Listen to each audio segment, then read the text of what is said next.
Hi everybody, very welcome to yet another live stream here on the Mentour Pilot channel. As always, I hope that you're doing absolutely fantastic. So today I'm going to continue with my series where I interview some really knowledgeable and cool people in the aviation world. And I am well aware that there have been quite a few things that's happening lately, one of which is of course the very tragic crash of the Pakistan Airlines flight 8303. So before we start here, guys, I want to explain some stuff. The reason I haven't done any videos on this topic, and the reason I'm holding off is because I don't have any experience when it comes to flying the Airbus at all. So first of all, I do try to keep away from talking about, commenting on ongoing investigations, especially when there's loss of life. I have the utmost respect for everyone who is involved, for all the relatives of the people who perished and for the people who survived but are yet in hospital. So I want you guys now, when we are going to have this live stream, to show the same kind of respect and realize that we don't have all of the facts, we don't have all of the cards on the table yet. But this is such a weird, this is such a strange thing that has happened, and it caught the attention of so many people, including people who are afraid of flying, who are nervous flyers, and want to have some answers to what kind of indications, what kind of warnings that we pilots get. That I feel that it is my duty to talk something about this. Okay, but once again, and when I say we, it's going to be me and my fantastic guest today, Juan Browne from the Blancolirio channel. We're going to try not to be speculating that much. We are going to try to explain from a pilot's point of view things like stress, for example, things like startle factor, things like what kind of warnings we get from the cockpit and what can happen if these warnings are misinterpreted. So we will take your questions. This is why we're here. We want to try to help as much as possible. This is what both me and Juan's channel is all about. But I do also need you guys to show the proper respect that something as horrible as this requires. Okay, it is not taken lightly, and it's something that we respect the accident investigators and the full, like the interim report and the full report that we'll eventually get. Those are the people who hold all the cards. They have the voice recorder, they have the flight data recorder. So that means that when they come with the final report about this is when we will know what has actually taken place on this in this occasion. But also, I'm not expecting to do the whole live stream about this, so we will take questions about everything that you might have. Both me and Juan will be able to answer those questions. But without further ado, I hope that everyone is back now from whatever commercials that might be out there. I'm hoping to see as many people as possible on this live stream. Let's give a warm welcome to Juan Browne from the Blancolirio channel. Juan, how are you doing? Hey, good. Am I loud and clear? Can you hear me now? Yep. We can hear your wonderful voice. Just like last time. I'm so happy to have you back on the channel, Juan. Well, great. Thanks, Peter. It's been a busy week in aviation as we get back into flying here after such a big shutdown in aviation. Yeah, absolutely. We are seeing here in Europe as well that the airlines are starting to kind of get the cranks going again. From about mid-June is when it looks like the passenger traffic will start rolling again. And in July, at least my airline is talking about going back to about 40 to 50% productivity.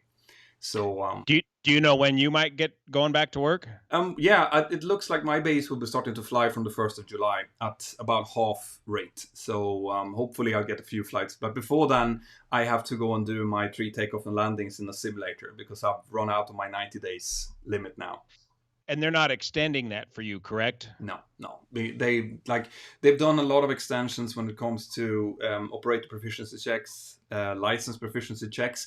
We can do theoretical exam, and then we do a type rating examiner who calls us up and asks us technical questions to make sure that we have the knowledge needed.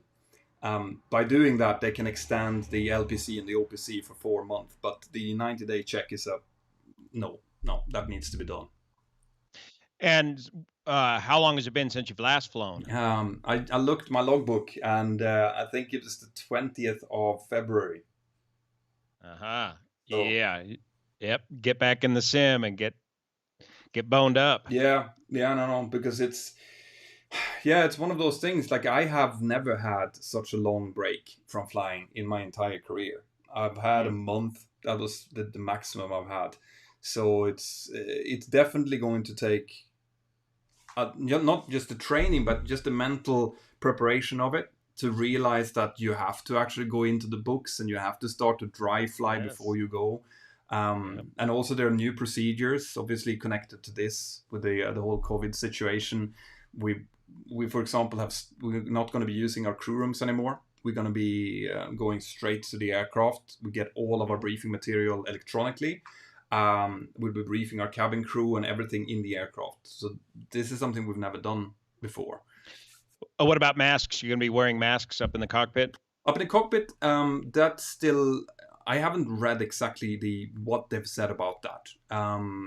We are going to be using masks and full PPE whenever we are in contact or close to passengers. When it comes to actual cockpit duty, once the door is closed, I think that the jury is still a little bit out on that one. I would be surprised, to be honest, if you were to use masks between the two of you. Yeah, once you get in the cockpit and you're both been tested and you're cleared, then you can drop the masks. That's just got to be irritating. And then, of course, for emergency oxygen use, you're going to need to. That's the thing, because I can see some problems with that. If you're sitting with a mask and then you have a rapid depressurization, for example, and you have to get your mask on, and then you first have to get that off and that on. I got to switch masks. Yeah, exactly. So there are, and of course, just the communication. We both know that since a lot, like 60-70% of our communication is visual, is like body language. And already, since we're sitting facing forward, you lose a lot of body language communication. And on top of that, put a mask so that you kind of blur the speech a bit. And he's already mumbling under his beard over there, and that's certainly not going to help. Exactly. No, I'm going to have to shave off my beard for that to work. Or my favorite is talking into your briefcase, looking over here at your iPad and talking to your iPad instead of turning over here and talking to each other. Yeah, I know that is one thing, and that's happening now since we all have iPads and we're briefing from these. Like you sit there and you look at this iPad and the other one look the other side, and you just speak to the intercom.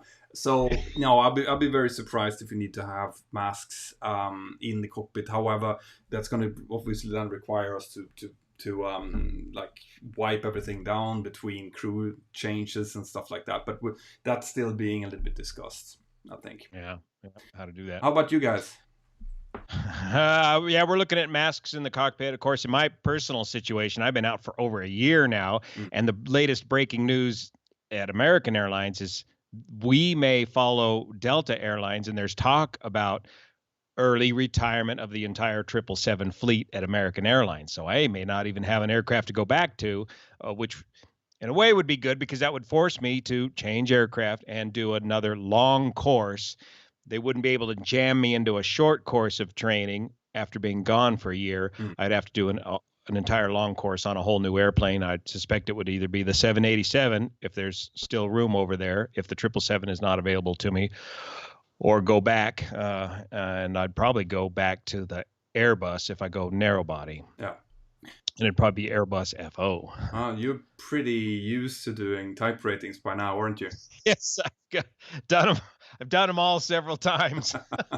More time in the schoolhouse than on the flight line, I'm afraid, just because of the vagaries of the career, not necessarily by choice. Yeah. No, that's unfortunately, I mean, I've been very lucky to stay on the same type for as long as I have, which, but that also makes me very, very comfortable in my shoes. So that if I'm going to move over to the Airbus, for example, I think that's going to be one ride to do as being on the same aircraft for 18 years straight, Yes, you would have to be assimilated, as we say in the Airbus community, and resistance is futile. Exactly.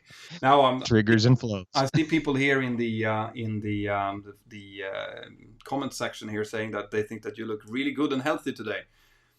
Oh, well, it must be the lighting. It has to do with the lighting. Yeah, that's why I'm look pretty much the same every day. I'm trying to change my lighting to make sure that I don't look as white as I do. Yeah, you got some red going on there today, it looks like. Yeah. The sun is out here. So anyway, so the reason I wanted to bring you on here is I think that it's really cool to just sit and talk to you. Yes. It always is, and also obviously you have been very busy lately with updates on the Pakistan airline tragedy, the 8303 Pakistan Airlines that unfortunately crashed. Was it 3 days ago now? Yes. And you've been doing updates. I haven't been doing updates, and as I said in the introduction to this video, mostly because I don't have any Airbus experience whatsoever, which means that I will be sitting here like a Boeing dude, guessing about warning systems, stuff like that, which I don't have any position to do. And I do know that there's a lot of people out there now who wants answers. You know, they have questions about things like, for example, how can you not notice that the gear is not down? Or why would you go around if you touch down with engines? And I've told people, I don't know if you heard that in my introduction, but I've told people that we won't be, like, it's futile for us to sit and guess exactly what these guys did, but we can always talk about things like SOPs, standard operating procedures, and what happens if you, let's say, for example, would come in hot and high into approach. How will that affect you as a pilot? Things like that. So I know you're working on the third update, aren't you? All right. Yeah. Looking at, we've got the video evidence of the scrape marks on the runway, and they start something about 4,500 feet down the runway and go all the way to 7,000 feet, kind of an intermittent series of skips. So it indicates to me that he was hot and long. It indicates to me. Yeah. Exactly. I didn't even because I haven't seen the video footage of it yet. Did you see the actual video, or have you seen the pictures from the video? Both.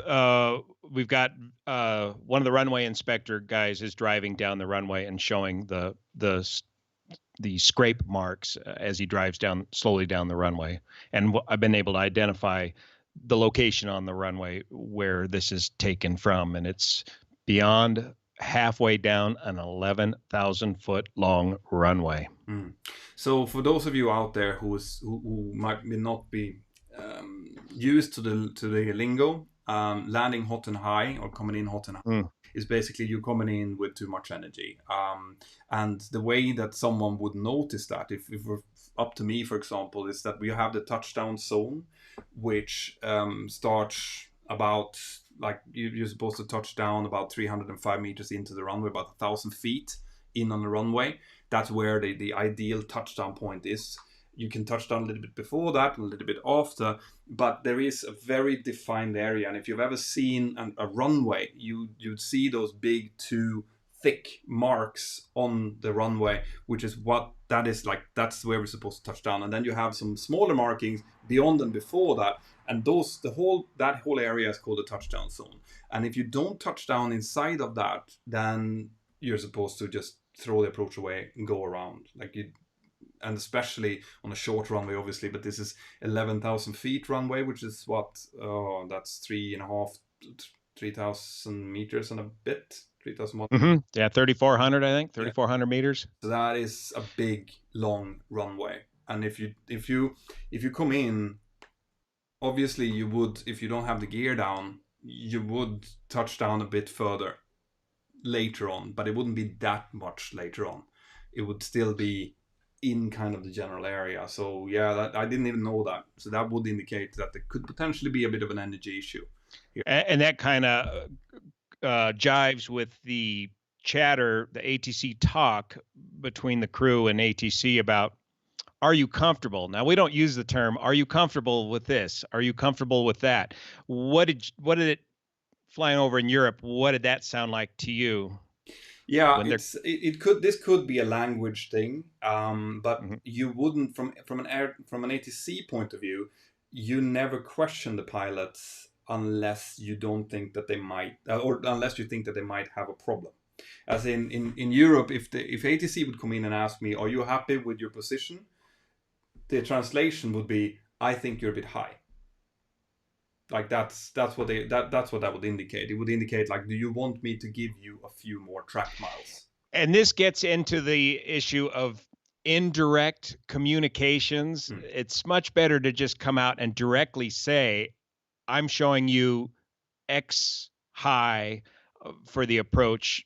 What do you want to do? You know, or they're kind of indirectly approaching the issue. And it sounds to me like that maybe he was coming in high and hot above the glide slope and going to have a tough time of getting it down and slowing it down at the same time. Yeah.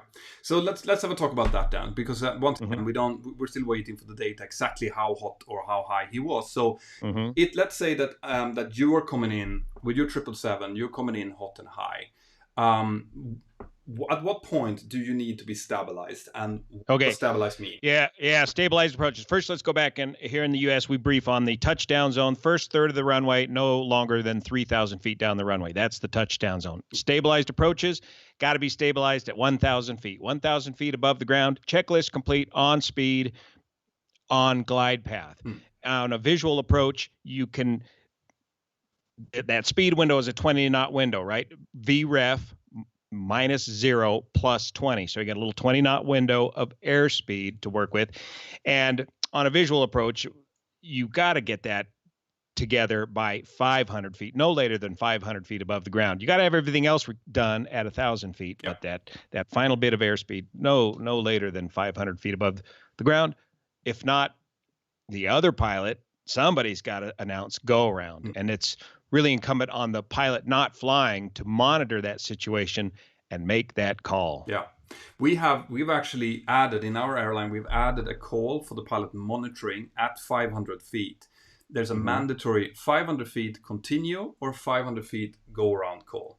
And that has been added in order to give extra potency, emphasis to it. Yeah, give extra, especially for the first officers, because it gives the first officer a clear point at which he or she can say, throw this approach away.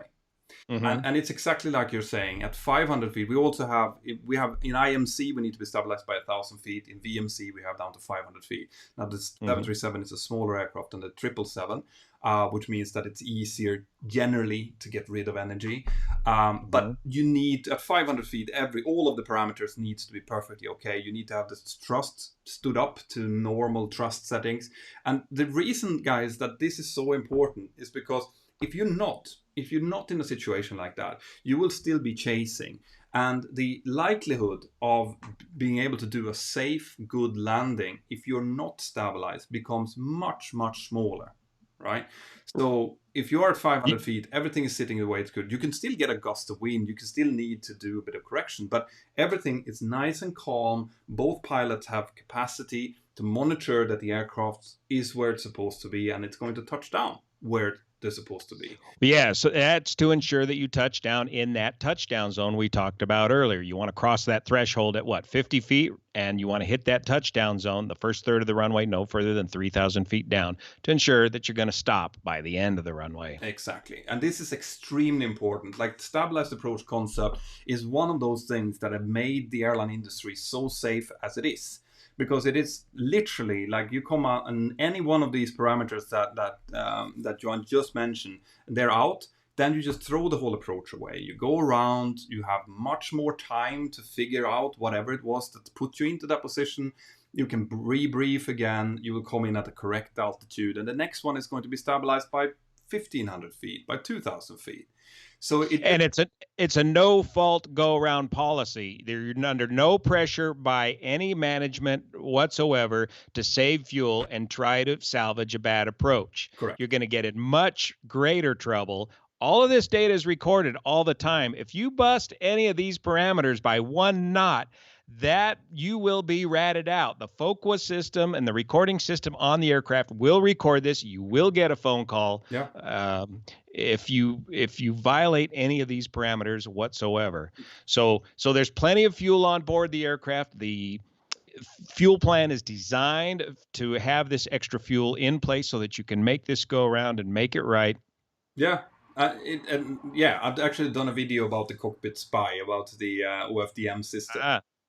Because it is, and I've always said that is one of the most important systems that have been added. Pilots generally don't like having someone ratting at them, but from a CRM point of view, I remember myself being a first officer when it came in, and when you flew with these captains, the old school captains, who would try to stretch these stabilized approaches, you could always like point over your shoulder, and it's like, dude, they're watching, and that would always like, oh. My favorite thing is, yeah, and we had we always had the voice data recorder recording every 30 minutes. So the favorite thing is to reach up to the microphone and say, I don't know, boss, this doesn't look good. Just last things into the tape there. Yeah, classic.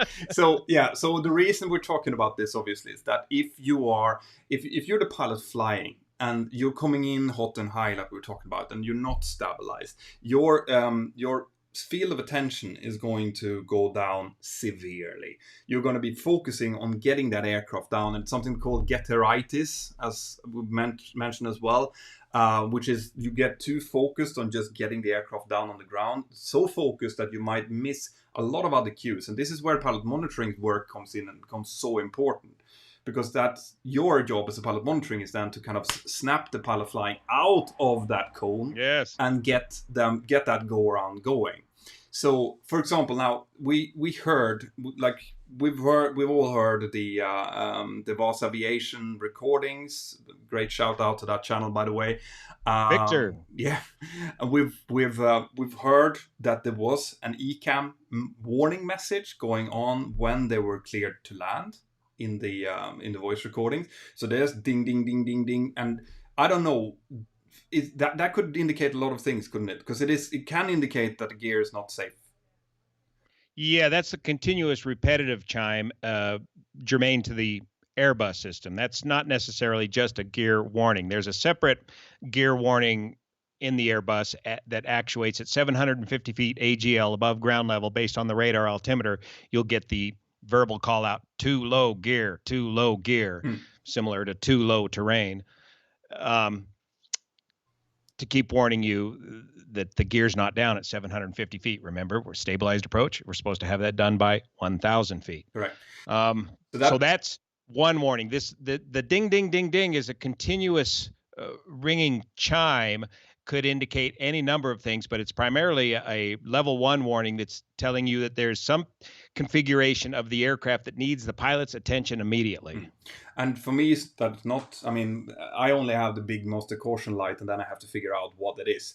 But the Airbus actually tells you get an on-screen message like, this is what's ECAM. Mm-hmm. The ECAM. Yep, you'll get the ECAM warnings. Yep. Okay. Yep. You got to start sorting through that. Let's say that you have many. Let's say that you have a few different warnings. How are they stacked? Do you remember? Because it was a while since you were they're stacked by priority. The basic thing is you're down to 1,000 feet, stabilized approach. You're starting to get warnings. You just got to take it around and start sorting it out. The ECAM system is an Airbus, as I recall, is done very much like a play. It's a very much, like a lot of the things we do in the cockpit. It's a rehearsed set of events. You got your part to play. I got my part to play. And you don't have time to sort that out on short final. You need to go somewhere else and sort it out. Yeah. Especially regarding landing gear. So that is like the number one point here, without having to speculate anything. If you're established on the glide slope, you're established on the ILS, that they're calling in that they're established on the ILS, and you're starting to hear warnings in the background, unless it's something that can be very quickly sorted, it's likely that you're going to need to do something about it, as in ask for further vectors, break off the approach, go into holding pattern, do something to sort it out, and then you can continue with the approach. So that's one thing. The other thing that's interesting, and I think that we're going to get the answers to this once we get the full voice recording, is obviously that warning that you were talking about, the 750 too low gear warning.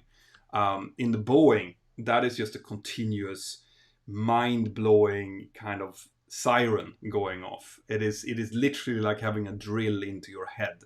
Like you will not, me. Well, see, now that over the years has had its own issues as well. In the light airplanes, it comes from years ago. We've always had this constant warning. And the old saying is, the tower was trying to tell you to go around. You didn't have your gear down. How come you didn't do anything? And the guy says, well, I couldn't hear a darn thing over the roar of the horn, the landing gear warning horn. Well, it's trying to tell you something. And so Airbus changed it up a bit. Yeah, but this has always been, when we talk about the different warning systems between Boeing and Airbus, Boeing has had that problem that they have. They can have the same kind of oral warning for multiple things. The best example, obviously, being the takeoff configuration warning and the cabin altitude warning having exactly the same chime. And that has been then rectified by having a separate warning light that comes up only in one. But like I said, the Airbus have all of this set. They basically have a screen in front of you telling you that, okay, I have this problem right now. Please press this button and fix it, you know. But it is interesting, and it will be very interesting to hear whether or not they had that warning, because obviously when it comes to malfunctions, there could also be sneaky malfunctions that actually inhibits warnings like that. I don't know. Do you remember, if you have the gear selected down but the gear hasn't come down, do you still get the too low gear warning? I don't know. I would have to research that. There's one thing on the Airbus that I'm researching right now, refreshing my memory on, that's going to be up in the next update. There's a 250 knot limit on the landing gear. Pilots often use the landing gear to help them slow down on approach. They'll use it for drag, but you got to obey the speed limits of the landing gear. And in the case of the Airbus A320, it's about 250 knots, 250 knots indicated airspeed.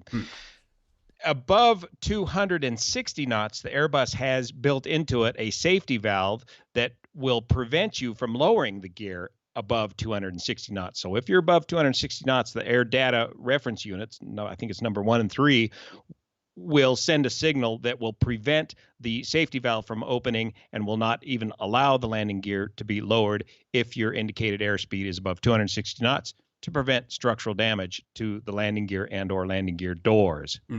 So if you put the gear handle down above 260, the gear doesn't come down. You're going to get that ding, ding, ding, ding continuous repeating chime in the Airbus. Now, what happens once you slow down below 260 knots? Would the gear then come down? I don't know. I've never tested that system to that extent, and we don't practice that in the simulator. No, you don't. That would be very, very. That would be very negative learning. Terrible technique. Yes. So, and that's again part of the job of the pilot flying versus the pilot monitoring. And you're talk about tunnel vision. You get so focused in, I can make it, and you dump that nose. You don't really even realize how fast you're going. You call for the gear because you want to get slowed down.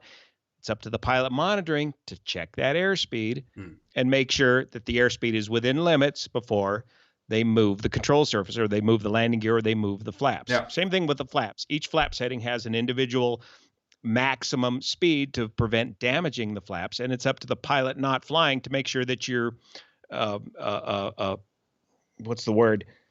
you're paying attention to those speeds, that you're within limits before you lower the flaps or gear. Yeah, you see, guys, you always hear this. You hear someone call for flaps 1 and the pilot monitoring answering speed checks, flaps 1, or something similar to that. This is exactly what John is talking about. This is what we are checking. It's not just a call out speed checks. You actually verify. Okay, so in the 737, flaps 1 and flaps 5 has 250 knots as maximum. So if I would sit there and I would be really stressed and I would come in like a, diving out of the heavens in towards the runway, and I would want to start slowing down, and I would call flaps 1, and we would be at 260 knots. Pilot monitoring will look down and see, no, unable.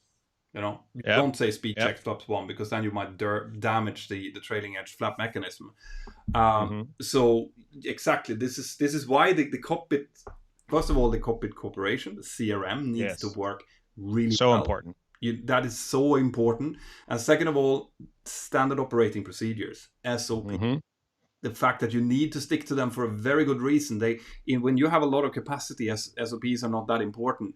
But when the capacity starts going down because of a stressful event, it becomes more and more important. This is why we always keep to it, because you never know when that stressful event will happen. So SOPs extremely important to keep to in order to stop something bad from happening in general. Especially right now, as we're coming out of this economic crisis. We've been grounded for a long time. The aircraft have been grounded. They've been stored. They're coming out of storage. Our pre-flight procedures are all different and require extra vigilance. And our currency is way down as well. So complacency is not going to be so much of a problem as is currency and a disruption of the routine. We always say it's a very perishable skill. You got to do it all the time to keep up, keep proficient. That entire routine has been interrupted by this entire economic situation that we're facing right now. Yeah, I know.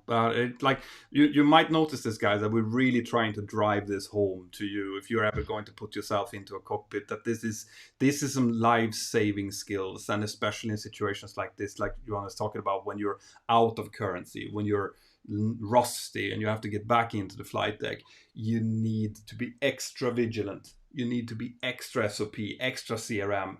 Ask another time, are you happy with this? How do you see this? Do you feel right about this? No? Okay, let's discuss it. Let's take some more time. Let's take another vector. Slow things down. Now, interesting. One of the main questions that I've been getting that is not really related to either Boeing or an Airbus is whether or not, if you touch down and the gear is not out and you don't know about it, and you touch down on your engines, yeah, I know. The question has been, why would you ever go around? Why would you go around in a situation like this?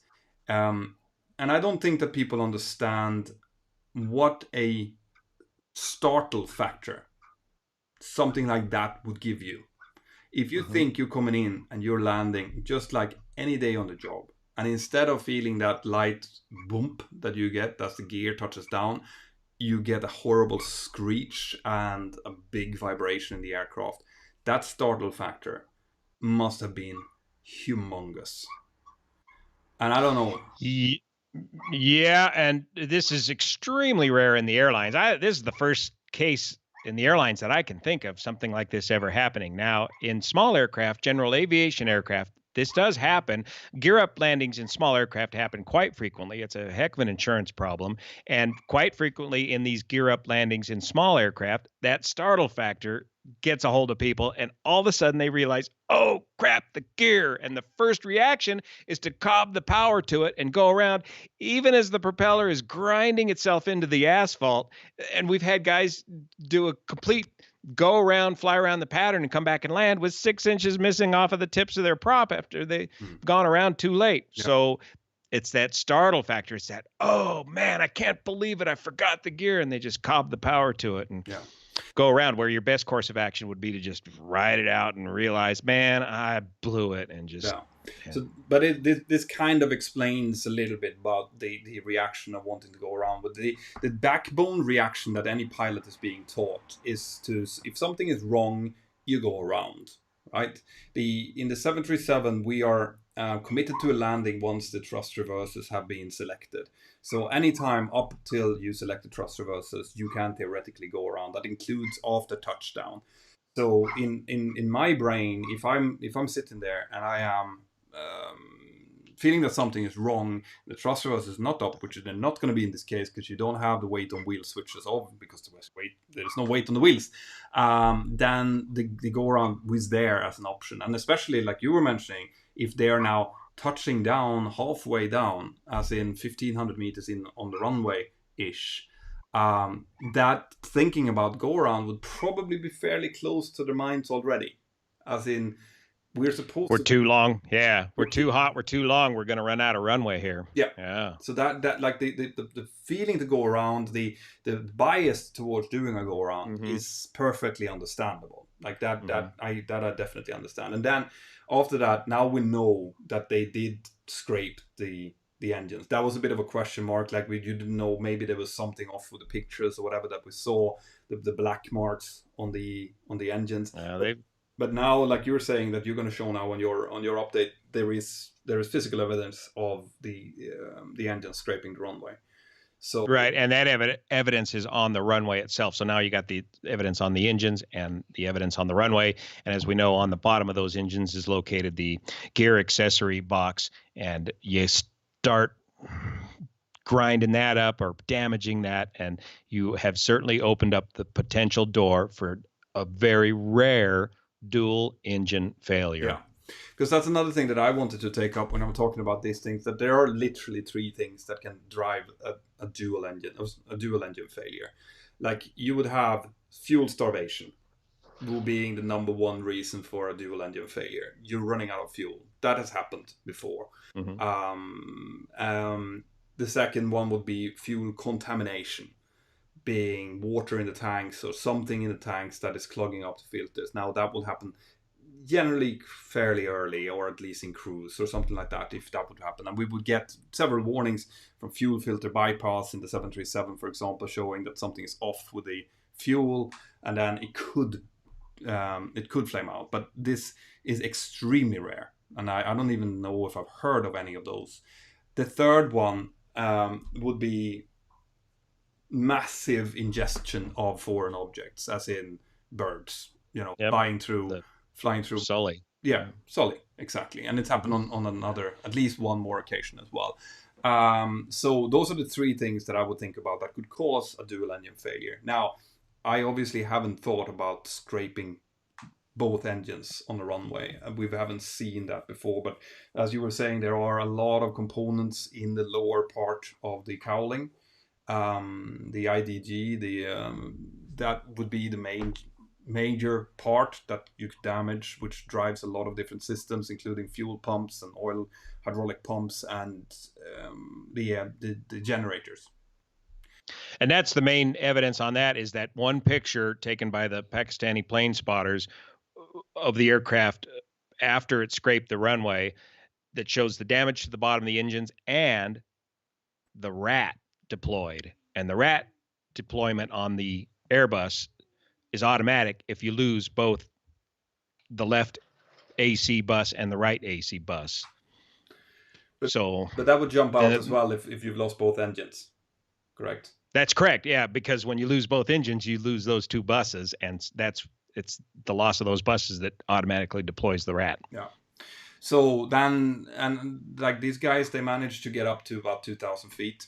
So the engines were obviously running long enough for them to climb up to some altitude.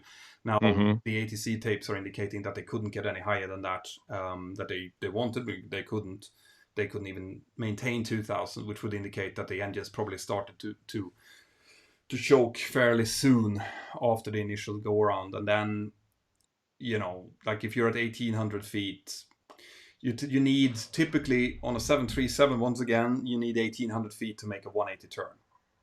That's what you have. So if you're at 1,800 feet, unless you are beam the runway threshold and you turn immediately towards it, you won't have enough altitude to reach the runway. So it's dual engine failure at that altitude is a very, very bad situation to be in. And the irony is, it looks like in the final moments of the flight, it looks like the crew did manage to get the landing gear down. Yeah, exactly. So that's another mystery. Like, when did that happen and how did that happen and stuff. So once again, these guys, this is what I was talking about, that instead of us sitting here guessing, we can give you the SOPs and why pilots generally react and how we react to things like this. We can't give you any more. The rest we're going to have to wait to the report. The initial report is going to come, and I think that we're going to hear extracts from the voice recorder fairly quickly, given that they've found it. And then it's going to take a good year before you get the final report of exactly what happened. And it's really important that we've all seen the comments that tends to come on places like Ab Herald, for example, which is This is a site I use a lot when I look at this because it's very factual. A lot of people want to start speculating about what pilots did, if they did something right or wrong, or what systems might be affected. We don't know. That's very important here. We can try to give you some info about what we think, what we would do, but the rest is you're going to have to wait, really. At least that's my view. And what do you think, Johan? Well, it's yeah, we can share systems knowledge. I like to approach it that here's what investigators are going to be looking at. Yeah. And in a way I'm implying, hey, investigators, you need to check this out. Do you know that this is how this system works and what happened in this situation? So Good. that's the way I like to approach it. Very good. Yeah, I agree. People are asking here what the RAT is. So Good. yeah. So if you want Ram Air Turbine, it's a you guys that watch this channel, you know about the Mighty Luscombe. Well, back in the olden days, before aircraft even had electrical systems, we took a generator from a car and mounted a pinwheel on the front of it and mounted that in between the landing gear, and that thing would spin and create generator electricity using airflow through the pinwheel. Well, the Ram Air Turbine is a similar thing on the Airbus. It automatically deploys, like we discussed, in the event of an emergency, to provide specifically emergency electrical power and emergency hydraulic power to keep your electro-hydraulic powered Airbus aircraft operational. So as long as the engines are running, you got fuel to the engines, they can gravity feed, suction feed, whatever. You still need the electricity and hydraulics to properly operate the flight controls. So in the event even of a dual engine failure and you need to glide on in, you need electric and hydraulic power to continue to fly the Airbus. And so that's the job of the RAT, the Ram Air Turbine. And it flops out of the fuselage of the aircraft, and it's a little variable vane, almost a constant speed propeller on the Ram Air Turbine, so that it will continue to provide adequate emergency electrical power down to, I think it's about 100 knots or so. So by the time you're in the flare and touching down, there's still enough dynamic pressure from the wind to spin the RAT high enough to provide the emergency hydraulic and electrics that you need. And then you might ask, why doesn't the Boeing has that? And Boeing is the simple question, the simple answer to that is that it's a simpler system. We, for example, I don't need hydraulics in order to fly the Boeing. The Boeing has nice long cables, at least the 737, that reaches all of the different flight controls, which means that I can actually, with muscle power, fly the 737, even though it's really heavy. We do need electrical power to drive our instruments and to give us all of the information we need. But for that, we have a battery, well, two batteries actually, that gives us a minimum of 60 minutes of emergency power. So if a 737 loses both engines, obviously you have the APU that you hopefully have time to start. These guys did not. And you would initially get all of the battery power. You can use that. If you get the APU working, perfect. Now you're going to get hydraulic power as well. But the Boeing only has a battery. If we can't restore electrical power in any other way, then we have 60 minutes to get us down on the ground before we run out of juice. But especially, I mean, the 737 is not flying. It's not ETOPS, at least not ours, which means that we're going to be here in Europe. You are within 60 minutes of an airport all the time. Mm-hmm. Yep. So that wouldn't be. Yeah, and that's the difference between a fly-by-wire type aircraft that needs that electric power all the time to keep the fly-by-wire flight control system correctly operating. Yeah, absolutely. There's a whole lot of other stuff that goes on. It's going to degrade. It's going to degrade electrically. You're only going to have a very limited amount of electrical power available. It's going to degrade your cockpit view of things. A lot of things are going to shut down. It's going to pare down to just the essential stuff that you need to continue operating the aircraft. Yeah, the 737 as well. When you start looking at the list of things that you lose, if you lose both, it's easier to look at the things that works. That's right, that you have remaining. Yeah, but it's literally if you're sitting up there, if you lose both all the electrical power, you're down to battery power on the 737. You have to deal with the pressurization manually. You have to fly it in without manual. You'll have only instrumentation on the captain's side. You will only have the communications on the captain's side. Navigation is only on the captain's side, and it's the right side of the cockpit is dark, man. You've been put out of a job over there on the right side, so you got to cross monitor and look over. That's it, and flying that thing in manual reversion, as in without hydraulic assistance, it's a it's a heavy job to do. Like Yeah. I'm gonna try as soon as I get my hands on a simulator. I'm gonna try to do a video on that to show you guys. But I'll tell you, it's a lot of work. So I think, I don't know, we'll see if we have any more questions about this. And I think that we can kind of leave it there. I'm going to leave it to your excellent updates as well. Guys, I don't know if I've already done it, or if not, I'm going to link to the Blancolirio channel here in the description of the video, so you can go and check him out. Very, very good kind of technical analysis of these kind of things and what's going on. I've enjoyed it. I learned a lot. So that's cool. We'll see. There's some questions here. Will Engel, one of my great patrons, is saying, "Hi Petter and Juan, from me and the family. I have surgery on Tuesday, so we're spending time visiting Clear Lake. No NASA, but Joe Henry extends a big hello and agrees to do a live in the near future." Now, that is good news for you guys, because if his uncle Joe is going to come on live on this channel, it means that we are going to have a space shuttle commander do a live here, as in the guy Joe Engel, who did the second space shuttle flight ever, is his uncle. Wow! So I'm really hoping for that, and that will be extremely cool. I also promised Will actually to do a shout out to his children, which is Anna, Freddy, and Maskia. So shout out to you guys. I hope you're watching this. It's great. Crazy Uncle Bob is saying Blancolirio Mentor, double awesome. But of course, this is why we're here. That's right. It's this t-shirt. I gotta get me some bling, man. Some merch. Yeah, you have to. Like yeah. I'd love to get one of those Blancolirio generic. Yeah, no, exactly. I think someone actually said in the chat here that they wanted a Blancolirio t-shirt. So yeah, you better get on that. Do that.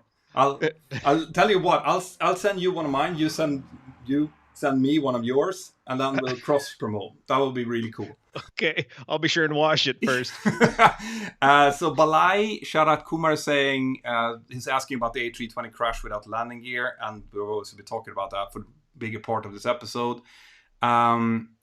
Then, hi PNJ, will the mystery of the MH370 ever be solved? What do you think? Not until we get any data recorders again. We're totally speculating at that point. Yeah. The only thing, my hunch is that I just think there was the crew was up to something. Somebody on the crew was up to something. That's the only thing I could think of. But without any recording device, I don't even want to talk about it, because I don't even know where to begin. No, and literally, you can probably find 24 hours of people speculating on this on YouTube if you just search once. Yeah.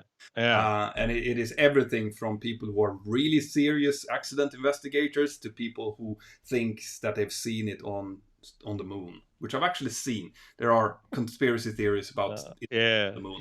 No, we got to find the airplane. Without the airplane, we got nothing. And the problem here, guys, and I really want to emphasize this, is that even though we are living in the 21st century with all of the technology that we have, with GPSs, with transponders, with everything, if that doesn't work, what they're looking for is essentially the proverbial needle in a haystack. As in an aircraft as big as a 777, as big as it is, which is what, half of a football field big.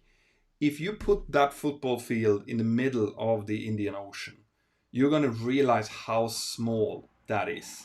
And if you on top of that put, what is it now, 3 years? Or is it, how many years?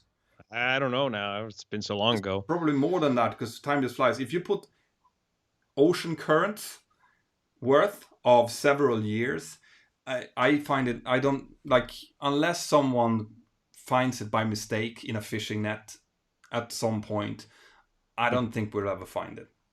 Yeah. That's the unfortunate truth of it. Like, it will be very, they found pieces of it, like the flaperon was, I think, was floated up on an island somewhere. They've done some current studies and try to backtrack from there, but still, we got to find the airplane. We have to, They have to. We must find it. We must find the cockpit voice recorder and the flight data recorder. And whether any of that's any good after all this time, we don't know. And that's another thing. Yeah. So it is just extremely strange. It's one of those great mysteries of all time, and I really feel for all of the people, all of the. There's no closure for them. Imagine that. That's the thing. It's truly horrible. So Captain Robert Hoot Gibson, shuttle commander to the 737FO. Okay, that I don't really understand that, John, but we'll see. So, Andreas Helgesen Sten is asking, would you start a pilot program now, or would you wait? What would you do, John? Yeah. Well, you mean as far as getting into aviation? I think this whole current economic COVID situation is going to exacerbate a pilot shortage later on in the future. Yeah, we got too many pilots right now, but we're going to start. So many dudes are going to be retiring early that we're going to choke down the number of pilots.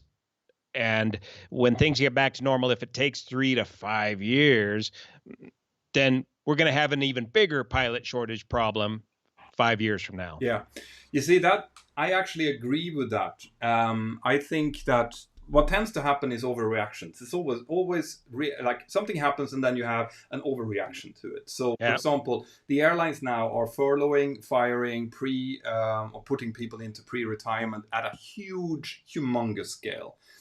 But if that happens and people are pre-retired, all of these baby boomers goes into pre-retirement because they feel like, yeah, to hell with this. Sorry, I'm not allowed to say that on YouTube. But if that happens and then all of a sudden it turns out that actually it wasn't too bad. You know, we're back in 2021. It's back up to 2019 levels, and it just keeps pumping from there. Then yes, then we will be too few pilots.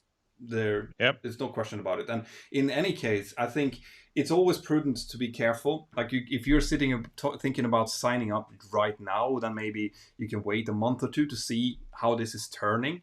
But if you are, what we're saying in the Airline Pilot Club, that we're still starting up, by the way, is that when you should be training now when there's no need, so that you're trained when there is need. That you can be the first on the seniority list when they start hiring again. Exactly. So yeah, I think that, you know, if you have a dream to do this, but by all means be careful. Make sure that you find the right school and that you can keep your costs down. If you've been managed to kind of bootstrap this and get money in order to pay for it, so that you're not sitting with a huge loan, that's always a good thing. But otherwise, yeah, go for it, man. Like, you won't regret going for your dream, that's for sure. So John Jong, Joe Engel, and Hoot Gibsons are legends. Yeah. It's Joe Engel that we're hoping to get onto the channel. That would be the coolest thing ever. Few times planes have landed on taxiways. How come? Why would you land on a taxiway, John?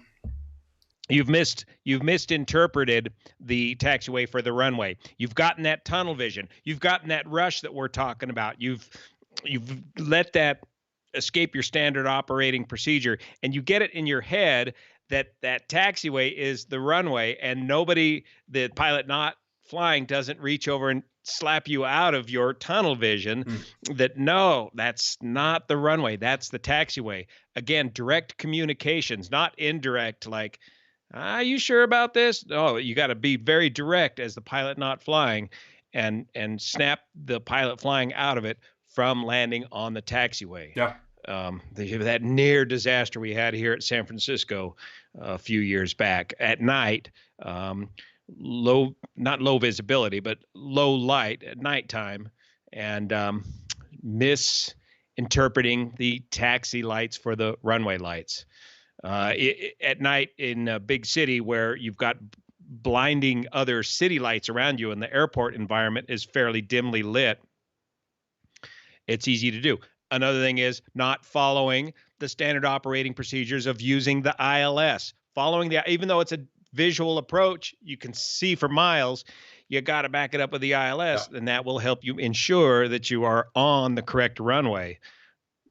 Parallel runways, they're very close together. You got to be on the correct one. Yeah, and the fact is that especially if you're coming into an to an airport which have multiple parallel runways, there's going to be a lot of lights there.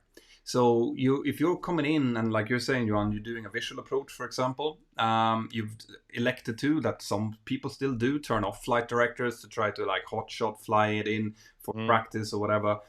You're degrading the help that is there, the stuff that is there supposed to help you, and you can make mistakes like this. It is possible, and if you're doing that in poor lighting conditions or in poor visibility conditions, it's even worse. We actually have a system installed quite recently, actually, into the 737 that will call out what runway we're approaching to. And it will also call out if you're trying to land on it. I've heard that on a couple of videos. Yeah. It's coming in as like approaching runway 05 left. And it will call out this way. I think it will even call out like taxiway, if you're coming in towards something else. So it's and what's that? What's the new runway end warning system? 700 feet remaining, and it'll warn you if you're approaching the end of the runway at too high of a speed as well. Yeah, and when we're taxiing, we get the same. You get actually, I think that's what I'm not sure if you get it on landing, but on takeoff, if you line up on taxiway, it will scream at you. Right? Good. Because people have done that as well. Try to line up on a taxiway. And it will tell you like approaching when you're taxiing out, when you come up towards a holding point, it will tell you like approaching runway, whatever. It's a system called RAAS, RAS, we call it. And it's a fantastic new system. And it's increasing the situational awareness a lot. So hopefully that will stop things like that from happening. But yeah, And taking off from the wrong runway has been a problem before. You've got all your takeoff data based on a runway length that's so long, and then you get out there and there's multiple runways and you line up on the wrong runway and it's incredibly shorter than the one that you're planning for. You've got a big problem there. So one of the basic backups that folks have done over the years is double check your magnetic heading before you cob the power to it and make sure that it jives with the runway heading and the runway that you have designed this takeoff or that you planned on taking off, so that you don't take off on a runway that's too short. That's what we're doing. So we're calling out, unless the RAAS system is working, we call out like 241 to verify that the heading we see is the heading that we've set up before we go. But if the RAS system is working and it's called out the correct runway, that is deemed necessary. But another cool thing that this system does, it tells you when you're landing long. It says, landing long, go around. It literally tells you that not good. And that's when I think that's when you pass 1/3 of the runway. No, actually, I have to check now if it's half or 2/3. Or 1/3. It's one of those. So it's on a really short runway, it will come earlier, and a long runway will give you a little bit more slack. But it does tell you straight off, like we were saying, direct communication. There's no like, maybe you should consider doing something appropriate here. Like, no, it's just like, go around, dude. Yeah. So let's see, Willy Vanvar here. What do you think of a system that would automatically recover the airplane from a collision with ground, as in an automatic GPWS system? I don't. For me personally, I'm always a little bit wary of automatic avoidance systems for the simple reason that any system can have a malfunction in it. You really, really don't want an automatic GPWS system to. I never heard that question. I've never even thought about it. But generally, avoidance systems needs to be done by the people who are in charge of the aircraft. Pilot operating the aircraft. Yep. The only thing I could think of would be maybe in the old days, they had terrain following radar, automatic pilot capable on the F-111 fighter bomber, for example. But that's a rough ride. That was old technology. Yeah. What I could see coming though, if you look down the technology, I could see, for example, stuff that's monitoring our pupils. You'd have something on you to actually see whether or not we are tired or whether or not we are responding correctly to situations. Something that would actually monitor, like, dude, is he on? Wake up. Wow. Yeah. Something like that I could see happening because so at some point we will be replaced, and this will all be done autonomously. It'll take several generations, but and so will everyone. Like, I don't think that there's a job in the world that is safe from being automated from some points or another. This one is something that people think is going to be early because it looks simple, but it's not. And I've done several videos about this. Like, dude, there are like a couple of automatic trains in the world, and they follow tracks. They haven't fully automated the railroad yet. Wait for that to happen before you start looking into aircrafts being completely automated.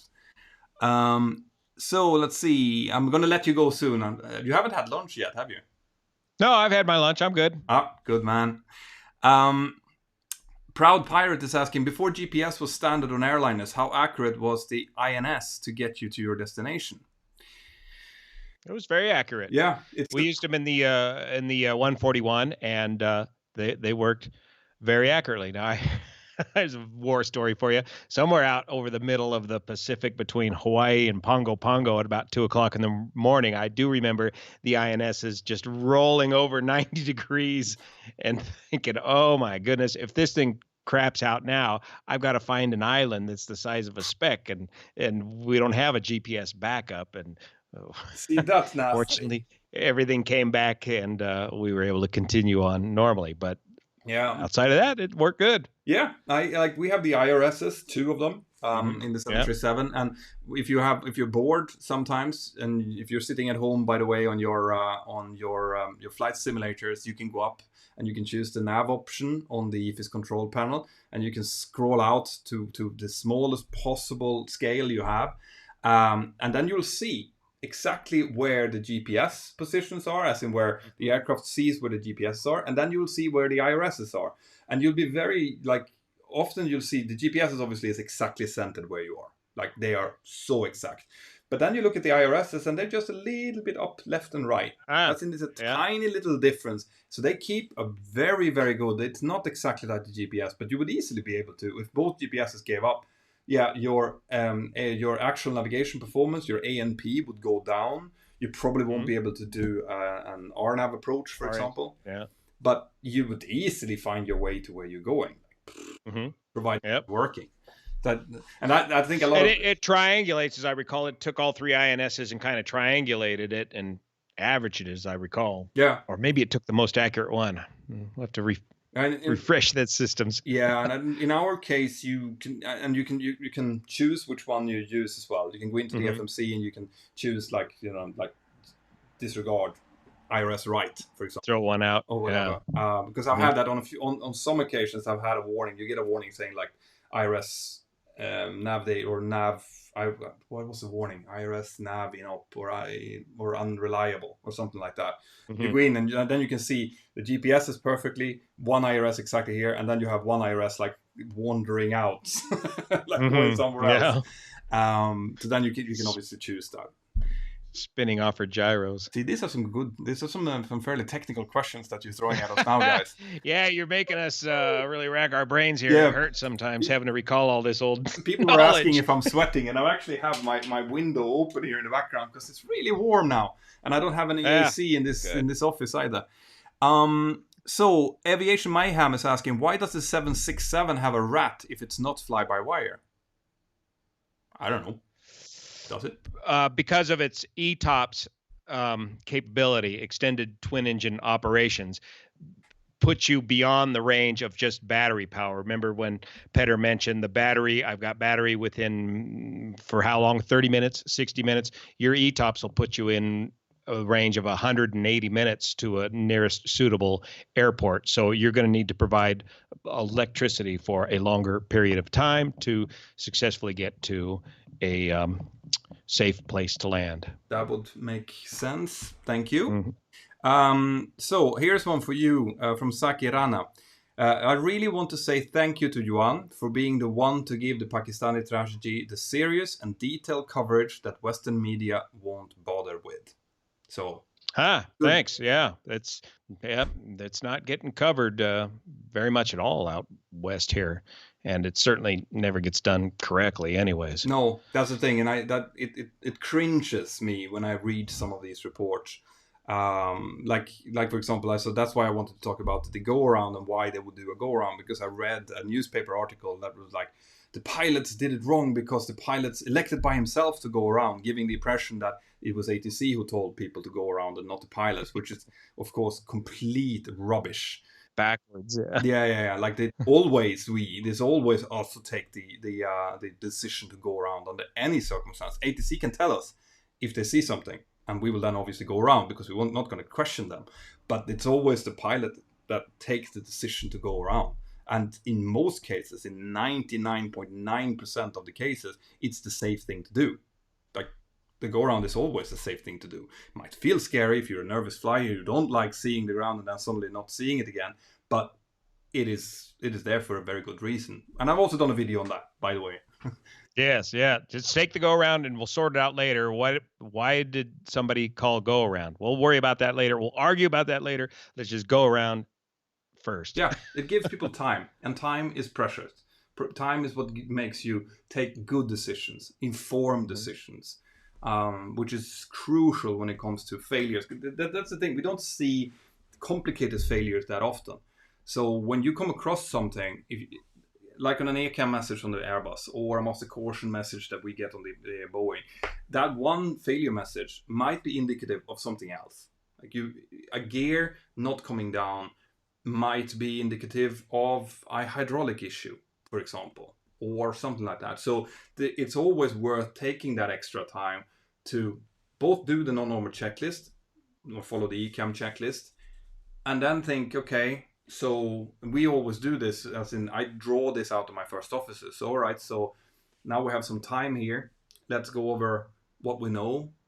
What's the problem? We call this as a PIOC, which is problem, information, options, select, execute, and evaluate. So what's the problem? And I ask him, what do you see as a problem? And the reason the captain always asks the first officer is because if the captain starts stating what the problem is, it's very unlikely that the first officer is going to disagree. Right. The level in the cockpit, you want the captain up here and the FO here. You want this kind of slope of agreement and responsibility, but you don't want him to just be Captain Bligh and jamming stuff down his throat here without allowing him to get some input in first. And he's probably got some good input. That's the thing. Like if I was flying with you, Juan, and you have this enormous experience, that's the first thing that I would like is to hear, okay, what does Juan think about this? Because in 9 times out of 10, you will tell me something that I didn't even think about. Right, I might have my mind made up about what this problem is, and in some cases it might be right, but in other cases you might say, well, actually, I've seen this before, and it was a bird that jammed inside of whatever, and it caused it, and it's like, and it might get the captain into a completely different way of thinking. And that's a delicate balance. You don't want that level to start tipping this way and then letting the FO run the show either. So it's this delicate balance inside the cockpit that folks really have no idea how that interpersonal relationship works. And you're constantly flying with folks that you've never met before, but you're all trained to the same standard. Yeah. So we're all very much plug and play when it comes to standard operating procedures, but keeping this delicate little balance, this dance going all the time through all levels of fatigue and time zones and everything else is a real challenge. It is. But it is generally the problems tends to be, even though you're right, there are some problems where the FO takes over the show above the captain, especially if you have a very senior FO working with a very new captain. Right. But in general terms, it tends to be that if I would, as a captain, especially as a type rating instructor and examiner, say that, okay, so the problem is that we have an engine failure and we need a long runway, the information, can we get some weather please and stuff, the first officer is just going to comply. It's just going to do it. Yes. Like, yep, and that sounds good. That's led to disaster at our airlines in the past when stuff has really hit the fan, like Little Rock and a few other instances like that. Yeah, it's very, that's why I like we teach this, like exactly like the 500 feet call. We want to empower the first officers in order to get as much as possible out of the CRM. So, okay, so what do you think? And I won't say anything else. Like, what do you think about this? The first officer will then say, okay, I see this and this and this and that. And if it's a very inexperienced FO, it's likely that they won't see the whole picture. In which case, once he or she is finished with it, I can then come in and say, good points. And then we have to think of A, B, C, and D. So we have that kind of going in. So now we know what the problem is. Then... And the captain and FO is the captain's the big picture guy, and the FO is now the technical expert. We used to have flight engineers that could be technical experts, but now it's upon the shoulders of the FO to have that detailed systems knowledge, because he most freshly came out of systems class and keeping that knowledge, where the captain's been flying for a long time and has just developed a much bigger picture. Yeah, I know. I get that. It's funny because I get a lot of questions, especially in the Mentour Aviation app. I get these really detailed ATPL questions. All right. There's like, all right, I have a problem. Like if you're flying over Iceland and this is the variation and you go there and I just throw my hands up and say, listen, it was 20 years ago I did those ATPL exams and those calculations. You know this better than I do. I'll be able to tell you, how to discuss the problem if this happens to you over Iceland, but I won't be able to tell you how to calculate that because I literally have not done it since I did the ATPL exams 20 years ago. So you're absolutely right. You can get a lot of precise technical information out of an FO, and a lot of sometimes really, really good. They might have had a similar problem before, which they're going to share with you, which you haven't had. So it's always good to do this.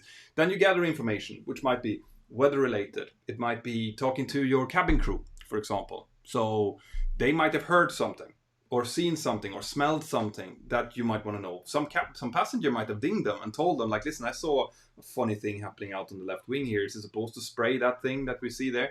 Like, there's a lot of information that can be brought up. And then once you have the problem, the information, then you look at what options do we have. Okay, our plan was to fly in here and land on this runway. But now we have this problem and we need longer runway, so maybe we should consider diverting or something like that. Then once the option is clear, then you select one of these options, which is something you do together, sometimes even together with the cabin crew, depending on what happens. You execute it, and continuously as you then go towards whatever you're executing, you evaluate because things are changing. You might have had one technical issue that's led into another technical issue. A hydraulic leak is a good example of that, or a fuel issue, or something like that. But the key that you brought up before, Johan, and what I want to point at here is, in order to do this, you need time. Right. Yep. You don't want to be sitting at 3,000 feet on an ILS trying to do all of these things while you're simultaneously flying in for an approach. No. Yes. You want to turn off and do this with time, providing you have fuel and stuff. Of course, that's another issue. But no, I don't know where I got into that rant, but that's it's one time. You want to take the time to stop and wind your watch. There's nothing that's that critical that you're going to just start. You don't want to start flipping switches and jamming levers and digging a deeper hole. Correct. Stop, work together, take the time. Yeah. I was watching Lord of the Rings with my family yesterday. And there's this scene where, have you seen Lord of the Rings, by the way? Yeah, it's been a while. I've seen it a few times now. Read all the books as a kid. Oh, me too, several times. But there's this one scene where one of the Ents, the walking trees, are walking around, and he says, "There's about it. Tree bird. There is nothing that is worth saying unless it's worth saying very slowly." That's right. Unless you need to say it really slowly, it's not worth saying. Yeah. Emphasis. It does work. Cool. Let's see if you have some more super. I'm going to let you go very soon here. Love the information. I'm an aviation photographer, and your info and videos are very interesting to me as well. Big SpaceX launch with astronauts coming in a few days. Keep up the great work. Yeah, are you following the SpaceX adventures? Not as much as I should be. No, the Starlink satellites, flyovers, and that sort of thing, a bit, but that's a different show. I was thinking of that the other day. He's going to put several thousands of those things up in orbit. Yeah. How is the night sky going to look? He's going to start painting them black, so they don't reflect so much. Really? He's going to literally paint them black, and then they won't be such an eyesore. Yeah, because that's the thing. Because I've seen pictures of them, and it's literally like a sky train. A sky train going past. And I was thinking, okay, so that's like 10, 15 of them. Let's say that there is 7,000 of them. Yeah. Yeah. Where do they launch, by the way? It's close to where you are, isn't it? I think we got Vandenberg. They're coming out of Vandenberg Air Force Base, which is the old missile launch base here off the coast of California towards Southern California. Yeah, because I've seen some videos of some really weird sky phenomenon when they've shot those things up over Los Angeles. Oh, yeah. Yeah, the launches can be brilliant, especially right around sunset. Pretty awesome. Will Engel is back. Kid says, thank you for the shout out. You rock according to Maersk. Excellent. That's what we were after. So what's the danger of overcompetence? From Alan Scott. That depends. That depends on what you mean by competence, I guess. It's not willing to listen to another side of a story. There might be some other considerations here you may want to consider. Yeah. But your overconfidence or competence is just blocking it out. You become the Captain Bligh character again. Yeah. I know what I'm doing here. And also the thing that I've noticed sometimes when you get people in training that have, for example, very high engineering backgrounds, they can get very bogged down into technical issues. As in they apply all of their brain power to their former expertise, which was like, okay, so we have an engine problem, all right? So where I, with very limited engineering expertise, would just say, okay, does the engine work or not? Yeah. Okay. Well, if you're too into it, you might want to start to figure out why it is not working, which is not helping the problem, because you as a pilot have a completely different job. It's to get the aircraft safely down. It's not to troubleshoot or to troubleshoot exactly what caused it to stop. So that could be an issue, but very rarely, most of the time, knowledge is good. It's a good thing to have. Yeah, you don't want to analysis paralysis the thing. Here's a funny story about overconfidence and competence. I tell this story sometimes on a layover in Seattle. I want to go rent a kayak. And so in my layover clothes, that's all I got, cold Seattle. And I get in the thing and the young kid says, "Here's your paddle, sir. Do you have any questions about how to operate this kayak?" I said something like, "Just give me that paddle. I'm an airline pilot. I know what I'm doing." And I just grab that paddle and immediately flip it upside down right in front of the kid. That kind of an attitude, will just get you in so much trouble. I love. Did you actually say that? No, but I kind of because I just reached and grabbed for the thing and immediately flipped over. So I embellished the story. And did you just flip it back up and said, "That's how you do an Eskimo turn"? No, I wasn't that shy. I was spitting and my wallet, my cell phone. It was a disaster. That's a case of humility. It's great. Anyway, so we're getting a few more super chat questions, and then we'll call this a day. Hi there, Captain. My favorite duo. Look at that. Yeah, that's saying a lot. In your opinion, is it fair and suitable for the aviation industry that the captain is responsible for the ultimate safety of the flight? Thank you, gentlemen. Oh yeah, that's the way it is. Yeah, someone has to be responsible. Yeah, that's the thing. It's such a safety critical and situation generally as we're flying, and it can be something that needs to be done in very, very short amount of time. And in that case, there is no time for taking a vote on what should be done. There needs to be someone. I mean, you do to some extent take a vote and you debate it, and we do all the things we talk about, but ultimately somebody's got to make the final decision. As CFO, I can say, well, what are you going to do now, Captain? Yeah, somebody's got to take that responsibility. Correct. And I remember when I got my fourth stripe, and I was sitting. Normally, when you're sitting in the right seat, you look over to the left, and when you have a question or when you want a hard decision to be taken, you look over to the left, and the captain is there, and then he or she needs to take that decision with your support, obviously. And I remember sitting in the left and looking over to the left and seeing only your own reflection in the window. And realizing that, okay, so that's where it is now. Yeah, and it's nobody over there. Yeah, it's funny actually, because that I have, and I've actually told this story before as well, where you know how the new command upgrade. So if you ask someone who's just become a captain, what was your worst like when was your worst time as a captain? Almost everyone would say that, well, my first week as a captain, all the shit hits the fan. Like everything. All this stuff happens. Yeah. Everything happens. Crazy stuff you've never seen or heard of before. Exactly. Everyone says that. And what you realize after a while is that actually that first week, a lot of things happened that you had seen before, but you weren't responsible for. Right. So there was a lot of there was bird strikes, there was people being offloaded, there was this and that technical failure and stuff. But before that, you'd be sitting in the first officer seat, and when something really bad came, something that you really needed to think about, the repercussions of, you could look over and the captain would take that decision. But when you do your first week, then all of a sudden, all of those decisions has to be taken by you. So it really feels like everything is falling on you. And then the second week, it's still a bit bad, but it's getting better. And then third week, it's you've seen a couple of these things before, and then it just gets better. And that's just because you get used to your role as a commander. And it becomes like that. You can ask almost anyone, and they will say the first week as a captain was horrible. Like it was everything happened at once. And I truly believe, although in some cases you might have something very extraordinary happen, but in most cases it's just the same stuff that happens every day.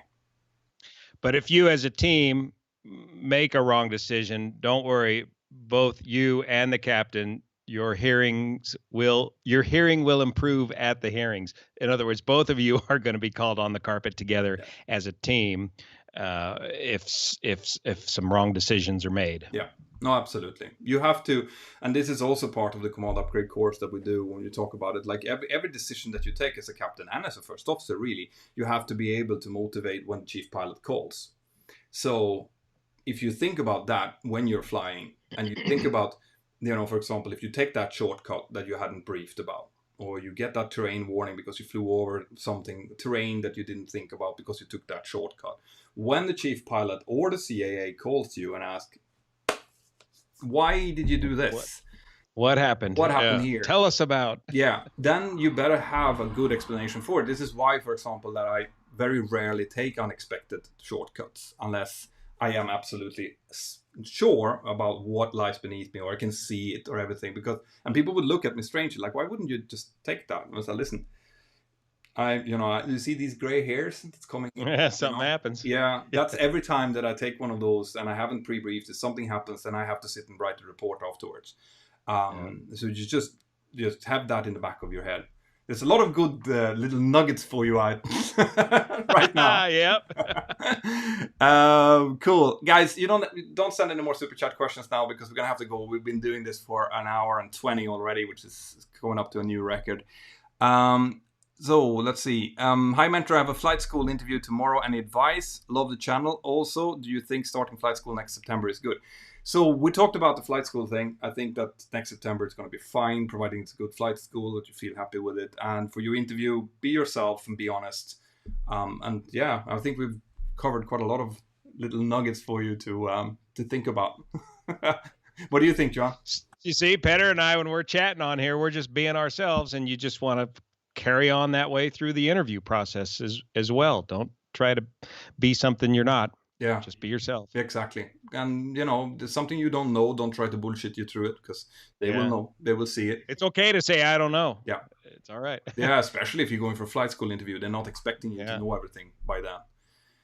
Hello. How is the 737 NG to fly? Well, it's good. It's like, I've only flown the 737 NG as an airliner, so I'm going to say that it's good. A lot of people say that it doesn't fly very good because it's a bit mushy in the controls and it's much longer than it was really originally designed to fly. So fast approach speeds. Yeah, you've flown the 737? Yeah, with the 800 series. Yeah, it was considerably faster approach speeds. It was stretched, and you had to avoid hitting the tail. You were limited to the amount of flaps you could use to avoid hitting the tail because the design was stretched, and so as such your approach speeds were much hotter than most any of the other Boeing type aircraft. Yeah, so I like it, but I'd say that people who have experience from other types would say that it's very unforgiving. It's hot. It's a hot little airplane. Yeah, it is. So I know with a joke it doesn't really matter, but does right-handedness affect who gets which seat in cockpit with side sticks? This is an interesting question that comes up from time to time. The whole thing of right and left-handedness. Now, if you think about it, guys, when you're flying, even with a joke, right? With a joke, you would think that it doesn't matter because you're holding. That's a yoke to you folks here in North America. Yeah. A yoke, not a broma. Not a joke. A yoke. Okay. Anyway, the thing is though that you don't very rarely you sit and fly like this on approach. For example, you sit like this and then you have one hand on the thrust lever. Right. So this means that you're effectively flying like if I'm in the left seat, I'm flying with my left hand and I have my right hand on the thrust lever. If you're on the right seat, you sit with your right hand on the yoke and left hand on your thrust lever. So this means that no matter what aircraft you're flying in, you're going to have to switch when you switch seat, right? It's going to be a new way of flying, which is part of the type rating or part of the and it's instinctive. The Luscombe's the same way. The throttle's in the middle, and whether you're in the left or right seat, it just becomes instinctive. It's after about a minute, you don't even think about it. Correct. Correct. It takes a little while when and this is the first, like when we do our command upgrade training, we have one simulator session, which is purely for getting to feel the aircraft a little bit with that. And it takes about one simulator session really for that to disappear. And then the rest is just focused on what it's like to be a captain. So it's a great question though. I've been wanting to answer that. And so I'm happy that you asked it. And the last super chat question here, guys. Thank you for the answers. Completely agree and appreciate the answer. Have a good one, gentlemen. Loving the stream. Very good. Excellent. Thanks. It couldn't be better than that. And with those, on that bombshell, I would like to say thank you once again, Juan, for being on the channel. It's been an absolute pleasure. Yeah, it's good fun. Yeah, and let me know, by the way, if you want to do something similar on your channel. I'll be happy to come over. Yeah, I got to get the technology together and get that worked out. Yeah, we can talk about that later on. But in any case, have an absolutely fantastic continuation of the day. It's a Sunday afternoon for you now. That's correct. Yeah, and we got a holiday Monday, but what is a weekend after all of us been home so long? It doesn't make any difference. I know. It's becoming it's very redundant at the moment. Like I have literally one day on my roster for the next coming month, and that's my simulator session to get my 3 takeoffs and landings done. Great. That's it. Yeah. Right. So, plenty of time to study. Exactly. So thank you very much. I'm gonna switch you over, and then I will go back and answer a few more questions for you guys. Take care of yourself, Johan. We'll keep in touch. All right. Very good, Peter. Thanks good a lot. To see you. See you. I'll send you a message later on when I'm done with the stream, all right? Okay. Cool. See you then. Bye-bye. It is truly awesome to have people like Juan joining up with the channel. Like it really is, because it is, and I hope that you guys appreciate that as well. That this what I'm trying to do with these live streams with all different people from different channels and stuff is really just to have like a chat with like a cup of coffee with someone who loves aviation the way I do, and I get really well along with Juan. And there's quite a few of the others. I'm going to try to get 74 Gear over here if I can just get him to stop flying for 5 minutes so that he can be on a live stream. He's doing a lot of work at the moment, but that's definitely on the up and coming as well. There's several other people that I've talked to, but I also want to do some some live streams where I just answer your questions as well. Guys, if you like this, by the way, if you like this kind of one-to-one chats with me, then I highly recommend you to get the Mentour Aviation app as well, because I do more live streams on there. There's a little bit less people on there, so I can answer more of your questions. And on there, literally the app, by the way, was a link down here. You can download it, completely free to download. Just go to settings, set up your profile. When you're done, you can start chatting away in the forums or in the chat or whatever. Talk to other people, talk to me. Talk to people that are on the 74 Gears on there sometimes. Some other YouTubers are there sometimes as well. I invite people to talk. But if you want to talk on the live streams, then you need to become a premium member or a Patreon. And that's the last thing that I want to say, guys, here. If you don't have any more questions, huge thank you to my Patreon. Will was on here earlier. I hope he's still here. I rely a lot more and more every month on my patrons as the economic crisis is hitting on the industry, and the YouTube is paying less, and so is when it comes to sponsored videos and stuff like that. So those of you who are patrons, who've signed up to Patreon, you are doing a lot to support me, my family, and the work I do right now. Right, you are very, very important. And not only are they providing some financial support to the channel and the work that I do, but also they are my failsafe. They are the ones that get to preview my videos, who can tell me like, Peter, that wasn't good. Like you shouldn't. That's not up to your standard. In that case, I can throw it out and I can do another one. Or look, I saw this. There's a fault here in the middle of the video, and I can redo that. So they do a lot of like proper support of the channel, not just financially, but also as a direct fail-safe and link to me. So if you feel that you want to support, no matter how much or how little it is, if it's $1 per month, it's completely fine by me. But the more people I have there, the more a bigger chance is that I will do a good job, that I get only quality content out there. So huge thank you to you.